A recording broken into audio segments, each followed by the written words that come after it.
कहानी की शुरुआत में हम लेवन को देखते हैं जो कि सालों पहले यूएस मिलिट्री में सर्व किया करता था। लेकिन फिर उसकी लाइफ में कुछ ऐसे अप्स एंड डाउन आए कि वो अब एक कंस्ट्रक्शन कंपनी में एज अ वर्कर काम कर रहा था। उसकी वाइफ की भी डेथ हो चुकी थी और उसकी एक बेटी थी जो कि उसके फादर इन लॉ की कस्टडी में थी, क्योंकि लेवन के पास कोई भी अपना घर नहीं था। वो अपनी कार में ही रहता था और वहीं से ही अपने काम पर जाता था। अब यहाँ हम उसके बॉस जो को देखते हैं जो कि अपनी वाइफ के साथ मिलकर इस कंस्ट्रक्शन कंपनी को चला रहे थे और उन्होंने अपनी बेटी जेनी को भी यहाँ अकाउंटेंट के तौर पर जॉब पर रखा था, जिसके साथ लेवन का एक अच्छा बॉन्ड था। अब यहाँ जेनी बताती है कि उसके सेमेस्टर के एग्जाम हो चुके हैं तो वो आज रात अपने दोस्तों के साथ क्लब में पार्टी करने के लिए जा रही है, जिसके लिए वो अपने डैड से पैसे भी मांगती है। फिर यहाँ से जब लेवन बाहर देखता है तो वो देखता है कि कुछ गुंडे उनकी साइड पर घुस आए हैं और वो एक वर्कर को मार रहे थे, जो देखकर लेवन बाहर आता है और उन्हें रोकने की कोशिश करता है, लेकिन वो लोग उसे ही गाली देकर यहाँ से निकलने के लिए कहते हैं। तब लेवन इन सब से लड़ता है और अपनी शॉटगन निकाल लेता है, जो देखकर इन सभी की फटकर 4 हो जाती है और वो यहाँ से भाग जाते हैं। तब लेवन के पास जेनी आती है जिसने लेवन को इनसे लड़ते हुए देख लिया था और उसके लड़ने के तरीके को देखकर उसे पता चल गया था कि लेवन पहले आर्मी में सर्व कर चुका है, इसलिए वो लेवन को उसे भी फाइट करना सिखाने के लिए कहती है। जिस पर लेवन उसे कहता है कि तभी सिखाऊंगा जब तुम इस बात को किसी को नहीं बताओगी। जिसके बाद लेवन अपनी बेटी से मिलने के लिए अपने फादर इन लॉ के घर जाता है और यहाँ पता चलता है कि उसके फादर इन लॉ उसे कुछ खास पसंद नहीं करते, क्योंकि उन्हें लगता था कि उनकी बेटी की मौत लेवन की ही वजह से हुई। इसलिए वो ये भी नहीं चाहते थे कि लेवन अपनी बेटी से बार बार मिले, जिसके लिए उन्होंने कोर्ट से अपील करके लेवन को हफ्ते में सिर्फ 1 घंटा ही उसकी बेटी से मिलने की इजाजत दिलवाई थी। इसके बाद लेवन अपनी बेटी के साथ टाइम स्पेंड करता है और उसे एक गिफ्ट देता है जो कि उसकी बेटी और उसकी वाइफ की फोटो फ्रेम थी, जिसे देखकर उसकी बेटी बताती है कि वो अपनी मॉम की शक्ल भूलने लगी है, क्योंकि उसके नानू ने उसकी मॉम की सारी फोटोज को हटवा दी हैं। साथ ही वो ये भी कहती है कि वो अपनी मॉम से नाराज है क्योंकि वो बहुत जल्दी मर गई, जो बात सुनकर लेवन को दुख होता है। इसलिए वो अपनी बेटी की कस्टडी के लिए फिर से कोर्ट में अपील करने की सोचता है, पर उसके लॉयर उसे समझाते हैं कि एक बेघर आदमी को कोर्ट कस्टडी क्यों देगा, जबकि उसके फादर इन लॉ के पास पैसा और पावर दोनों है। वहीं दूसरी तरफ जेनी अपने दोस्तों के साथ पार्टी करने के लिए एक क्लब में जाती है, जहां पर एक बारटेंडर चुपके से अलग अलग लड़कियों की फोटो खींचकर किसी को भेज रहा था और वो जेनी की भी फोटो खींचकर उन्हें भेज देता है। जिसके कुछ देर बाद यहाँ पर 2 लोग आते हैं, ईव और वाइपर। ये दोनों भाई बहन थे, जिन्हें देखकर वो बारटेंडर जेनी की दोस्त की ड्रिंक में कुछ मिला देता है, जिससे उस लड़की को चक्कर आने लगते हैं। तो जेनी उसे वॉशरूम ले जाती है, लेकिन फिर जब वो वॉशरूम से आ रही थी तो वो दोनों यहाँ जेनी को बेहोश करके पीछे के रास्ते से अपने साथ ले जाते हैं। जिसके बाद अगले दिन लेवन जब ऑफिस पहुंचता है तो वहाँ जेनी के अचानक गायब हो जाने की वजह से उसके मॉम एंड डैड बहुत परेशान हो रहे थे। वो लेवन को बताते हैं कि पिछली रात को जेनी अपने दोस्तों के साथ पार्टी करने गई थी, लेकिन आज पूरे 2 दिन हो गए हैं वो घर नहीं आई और उन लोगों को भी उसका कुछ पता नहीं चल रहा है। अब यहाँ जो लेवन से रिक्वेस्ट करता है कि वो उसकी बेटी को ढूंढ कर ले आए, क्योंकि उसे पता था कि लेवन पहले मिलिट्री में था, इसलिए वही उसे वापस ला सकता है। वो इसके लिए उसे बहुत सारे पैसे भी ऑफर करता है, लेकिन लेवन उसे इस वक्त मना कर देता है और सोचता है कि उसे क्या करना चाहिए। इसलिए वो अपने एक पुराने दोस्त हॉपर से मिलने के लिए जाता है, जो बहुत सालों पहले लेवन के साथ आर्मी में था। लेवन ने एक वॉर मिशन में उसकी जान बचाई थी, पर उस वॉर में हॉपर ने अपनी आंखें खो दी थी। अब यहाँ लेवन हॉपर से मिलता है और उसे सारी बात बताकर पूछता है कि उसे क्या करना चाहिए। तो हॉपर उसे कहता है कि अब तू यहाँ आ गया है तो इसका मतलब है कि तूने डिसाइड कर लिया है। तो फिर इसके बाद लेवन वापस से जो के घर आता है और जो से वादा करता है कि वो जेनी को ढूंढकर वापस ले आएगा। जिसके बाद से लेवन जेनी को ढूंढना शुरू करता है। उसे जेनी के पिछले इंस्टाग्राम पोस्ट से एक बार के बारे में पता चलता है जिसमें जेनी आखिरी बार देखी गई थी। तो फिर लेवन भी वहाँ जाता है, जहाँ वो नोटिस करता है कि बारटेंडर चुपचाप से यहाँ कुछ लोगों को ड्रग्स वगैरह बेच रहा है। और फिर जब वो इस बार के पीछे वाले रास्ते को देखता है तो वहाँ उसे जेनी के नेकलेस का एक मोती मिलता है, जिससे वो समझ जाता है कि जेनी यहीं से किडनैप हुई थी। इसलिए वो फिर इस बार वाले पर नज़र रखने के लिए बाहर वेट करता है और उसकी गाड़ी में एक ट्रैकर लगा देता है। जिसके बाद वो बारटेंडर जब यहाँ से अपने घर जाता है तो उस ट्रैकर की मदद से लेवन भी उसके घर में पहुंच जाता है, जहाँ वो बारटेंडर माल फूंक रहा था। तो लेवन उसे गन पॉइंट करता है और उसकी गन लेकर उससे पूछता है कि जेनी कहाँ है। तो बारटेंडर उसे कहता है कि उसे उसके बारे में नहीं पता, उसने बहुत दारू भी रखी थी और बार से जाने के बाद वो कहाँ गई किसी को नहीं पता। तब लेवन समझ जाता है कि ये इतनी आसानी से बताएगा नहीं, इसलिए वो उसे उसके वॉशरूम में ले जाकर उसे बाथटब में डुबाकर टॉर्चर करने लगता है। लेकिन फिर भी वो बारटेंडर उसे कुछ भी बताने से मना कर देता है। फिर जब लेवन उसे टॉर्चर कर ही रहा था कि यहाँ बारटेंडर के 2 दोस्त आ जाते हैं, जिनकी आवाज़ सुनकर बारटेंडर जोर से चिल्लाता है, जिससे यहाँ इन दोनों को लगता है कि कुछ तो गड़बड़ है। इसलिए वो दोनों अपनी गन निकाल लेते हैं। लेकिन यहाँ 11 भी बहुत चालाक था। वो दरवाजा खोलकर उस बार टेंडर को ही आगे कर देता है और ये दोनों अंधाधुंध उस पर गोली चला देते हैं और तब पीछे से 11 उन दोनों को शॉट गन से उड़ा देता है। जिसके बाद वो जब इन दोनों को चेक करता है तो उसे इनके टैटू से पता चलता है कि ये लोग रशियन माफिया से थे। तो फिर वो यहाँ से इनके सारे पैसे लेता है और अपनी शॉट गन लेकर इस बार टेंडर के घर से थोड़ी दूर अपनी गाड़ी में इंतजार करने लगता है। और फिर अगले दिन यहाँ रशियन माफिया से 3 लोग आते हैं, जो जब अंदर जाकर देखते हैं तो वहाँ पर बार टेंडर के साथ उनके दोनों आदमी मर चुके थे, जिन्हें देखकर इन दो नमूनों को लगता है कि साले शायद आपस में ही लड़कर मर गए हैं। पर इनका बॉस वोलो यहाँ के सारे पैसे गायब होने और इनके सीने पर शॉट गन की गोलियों के निशान से समझ जाता है कि यहाँ इन्हें किसी ने जानबूझकर मारा है। जिसके बाद वो क्लीनिंग सर्विस को कॉल करता है और वो लोग नीला ड्रम लेकर आते हैं और इन तीनों डेड बॉडीज को काट कर उसमें भर देते हैं। जिसके बाद वो लोग इस पूरी जगह को साफ कर देते हैं। फिर जब वो लोग इन दोनों नमूनों के साथ यहाँ से जाने लगता है तो 11 उनका पीछा करके वो लोग के घर के पास पहुँच जाता है और फिर वो अपने कैमरा इक्विपमेंट की मदद से जंगल से उस पर नजर रखता है, जहाँ वो देखता है कि एक लड़की वोलो के पास आने की कोशिश करती है पर वोलो उसके चाटा धर देता है। जिसके बाद वो लड़की उसे बुड्ढा कहकर निकल जाती है। फिर उसके जाने के बाद जब घर में वोलो के अलावा कोई नहीं था तो यहाँ पर 11 आता है, जिसने आते ही वोलो को मारकर बेहोश कर दिया। फिर जब वोलो की आंख खुलती है तो 11 ने उसे एक चेयर से बांध कर रखा था और उसके नीचे स्विमिंग पूल था। अगर वोलो ने चिल्लाने की कोशिश की तो 11 उसे पानी में डुबाकर मार देगा। तो फिर अब 11 उसे भी जेनी की फोटो दिखाकर उसके बारे में पूछता है, पर वोलो को उसके बारे में कुछ भी पता नहीं था। वोलो एक रशियन माफिया ब्रदरहुड सिंडिकेट का मेंबर था और अभी तक उसे ये लग रहा था कि 11 ये सब पैसों के लिए कर रहा है, इसलिए उसने उसके पैसे चुराए थे। तो फिर 11 उसके पैसों को उसके ऊपर उड़ाकर फिर से उससे जेनी के बारे में पूछता है। तो इस बार वो रशियन में कुछ बोलकर डीमी का नाम लेता है, जिसके बाद वो जोर जोर से चिल्लाने लगता है। तो 11 उसे पानी में छोड़ देता है, जिसमें डूबकर उसकी मौत हो जाती है। फिर इसके मरने के बाद यहाँ साइमन नाम का रशियन माफिया अपने दोनों बेटों के साथ आता है और ये वोलो भी उसी का भाई था। उसे सीसीटीवी में 11 दिखता है तो वो सोचता है कि वो उनके पीछे वोलो के बेटे डीमी की वजह से पड़ा है, क्योंकि डीमी एक अय्यास और कमीना टाइप का बंदा था। इसलिए अब साइमन अपने दोनों बेटों को जल्द से जल्द 11 को पकड़ने के लिए कहता है। वहीं दूसरी तरफ 11 जब वोलो की रशियन में कही हुई बात को ट्रांसलेट करता है तो उसे पता चलता है कि वो ये कह रहा था कि ये सब उसके बेटे डीमी की वजह से हुआ है शायद। इसलिए अब 11 डीमी के बारे में जानने के लिए अपने एक पुराने दोस्त को कॉल करता है, जो कि यूएस इंटेलिजेंस में काम करता था।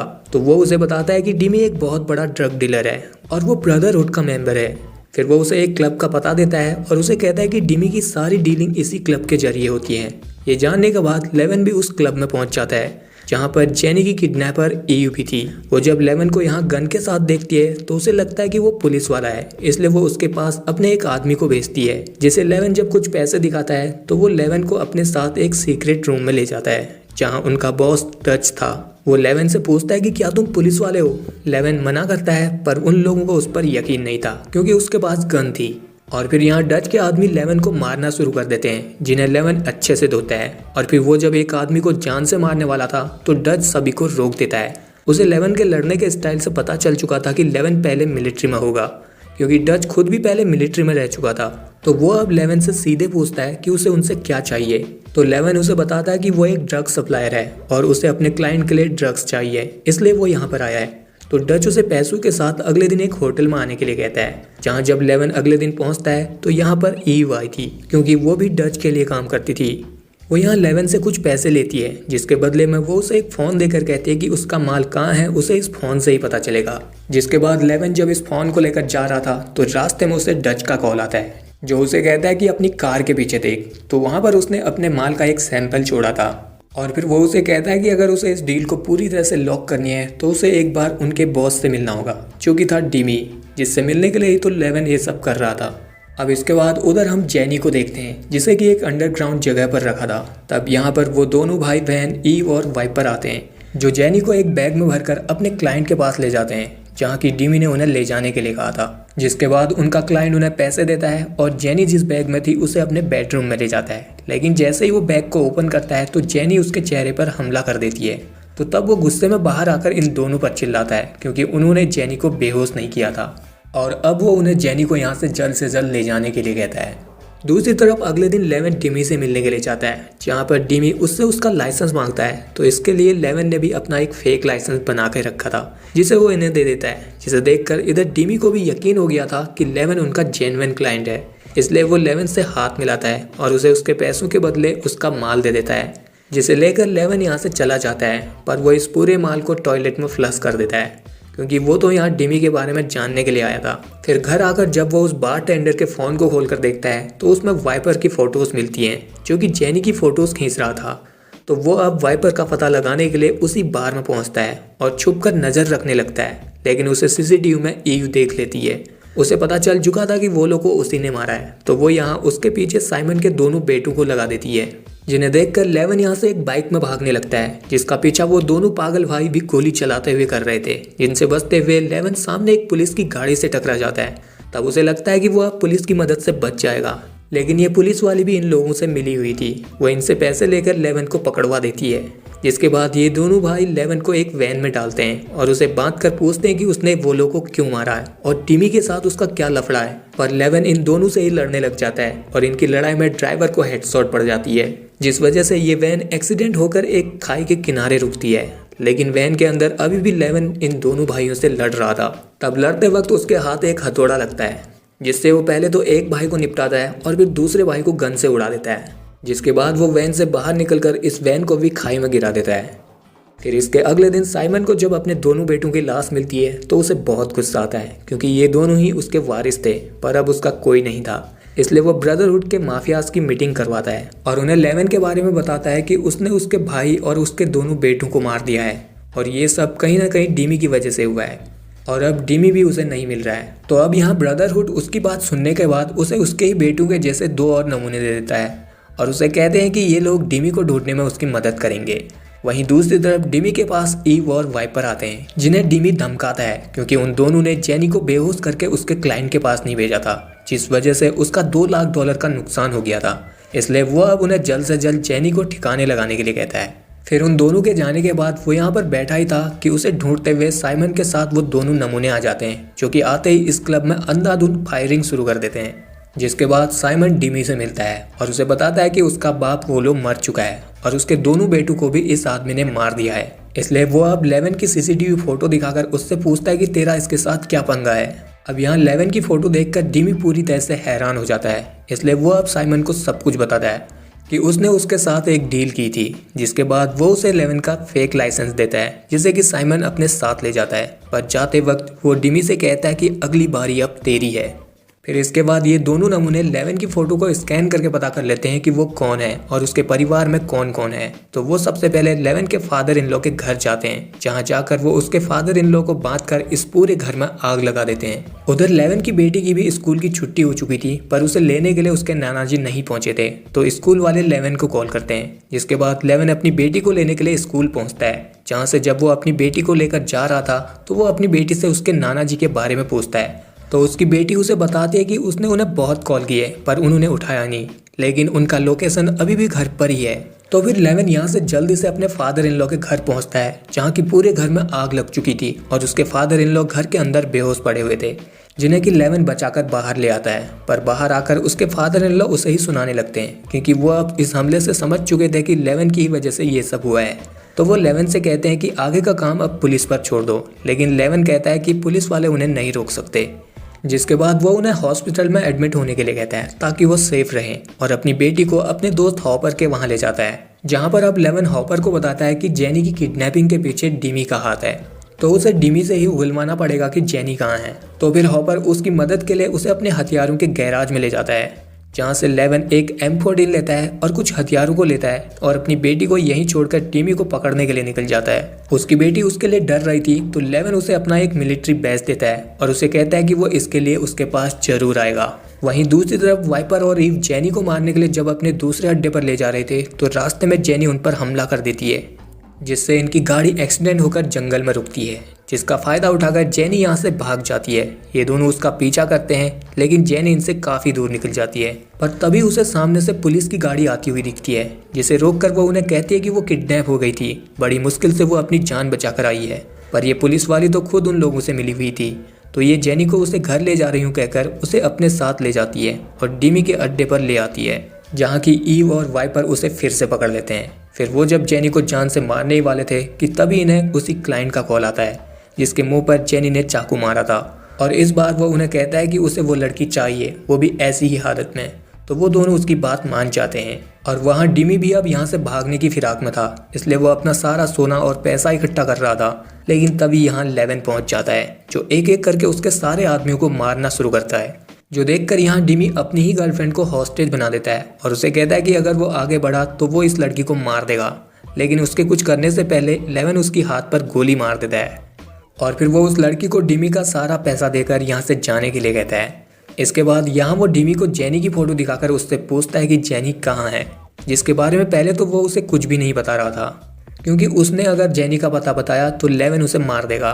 पर फिर वो उसे कहता है कि मैं तुझे अगर उसके पास ले जाऊँ तो प्लीज़ मुझे जिंदा छोड़ देना।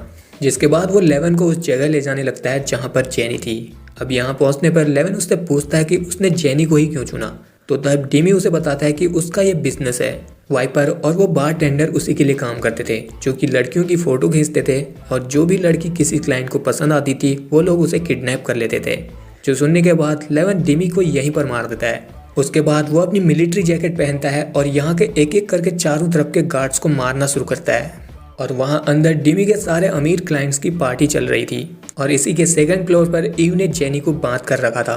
जिसके बाद वो अपने क्लाइंट को यहाँ ऊपर लाती है और फिर वो जब यहाँ जेनी से बात कर ही रहा था तो नीचे 11 ने अंदर आकर सबको मारना शुरू कर दिया था, जिसे देखकर वो सारे अमीर लोग भाग जाते हैं और 11 यहाँ के गार्ड्स को मारने लगता है।